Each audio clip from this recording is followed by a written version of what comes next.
चुनाव के रिफॉर्म्स की भी काफी बातें हुई हैं। हम 52 से लेकर के आज तक लगातार चुनाव में रिफॉर्म होते ही रहे और होते रहने चाहिए, और मैं मानता हूं इसकी चर्चा भी लगातार होती रहनी चाहिए। उसके अंदर खुले मन से चर्चा होनी चाहिए, बंधे मन से होने की कोई जरूरत नहीं है।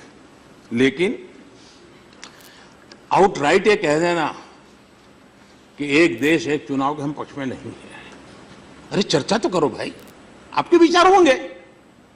हम चीजों को स्थगित करो। मैं मानता हूं जी कि जितने बड़े बड़े नेता हैं, व्यक्तिगत जब भी मिला हूं, सबने कहा यार ये बीमारी से तो मुक्त होना चाहिए।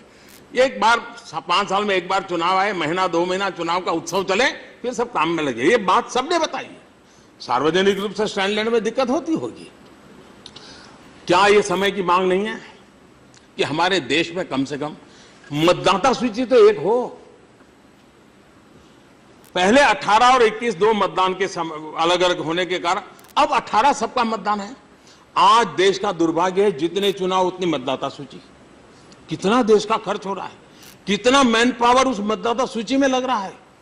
राज्य और केंद्र मिलकर के कानून बनाए और तय करे भाई एक ही मतदाता। और मैं बताता हूं, पंचायतों के चुनाव वाली मतदाता सूची होती है, उसमें एक भी मतदाता छूटता नहीं है, क्योंकि वहां एक एक वोट की कीमत होती है कि 30-40 वोट से हार जीत होती है। अगर वो मतदाता सूची हमारी मतदाता सूची में कभी समस्या ही नहीं आएगी। उसी प्रकार से पोलिंग स्टेशन, मतदाता को हर बार याद करना पड़े, मेरा उसको पता होना चाहिए तुम्हारा पोलिंग स्टेशन यही स्कूल का वो कमरा है तुम्हारा। हमेशा ये व्यवस्था क्यों विकसित नहीं हो सकती? और इसलिए इलेक्शन के रिफॉर्म्स अनिवार्य है, कर होने रहने चाहिए। लेकिन हम ये मान के चले, अच्छा हमारे देश में पहले एक देश एक चुनाव होता था जी, ये 92 में गड़बड़ होने के बाद डिरेल हुआ है, और उसका सबसे अधिक बेनिफिट आप लोगों को मिला है। और आप आज उस विरोध, कुछ लोग ऐसे तर्क देते हैं जिस तर्क में कोई दम नहीं। कहते हैं मतदाता ये कैसे निर्णय करेगा। अभी उड़ीसा सबसे बड़ा उदाहरण है। उड़ीसा में ग्रामीण इलाका ज्यादा है। उड़ीसा एकदम बहुत ही विकसित और ऐसा तो राज्य नहीं है भारत के, जो जिन राज्यों को अभी भी विकास के राह में लाने के लिए मेहनत करनी पड़े, ऐसे राज्यों में से वहां के मतदाताओं ने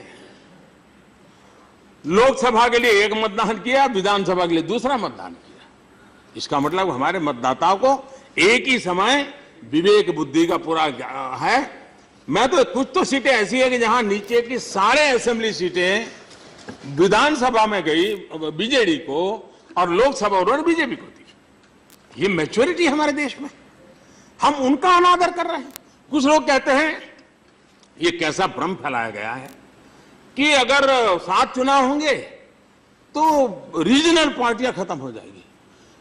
जहां जहां लोकसभा और विधानसभा के चुनाव साथ हुए हैं, उस सब जगह पर प्रादेशिक पक्ष जीते हैं। देख लीजिए इतिहास पूरा, प्रादेशिक पक्ष जीते हैं। अभी आंध्र का चुनाव हुआ, प्रादेशिक पक्ष जीत करके आया। उड़ीसा का चुनाव हुआ, प्रादेशिक पक्ष जीत करके आया। देश के मतदाताओं के समझ आए, हम उनकी समझ पर शक न करें।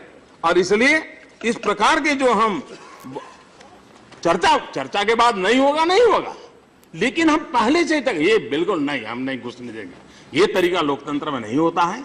खुले मन से बात होनी चाहिए, हर प्रयास का स्वागत होना चाहिए, प्रयास के अंदर हम अपनी भूमिका बतानी चाहिए।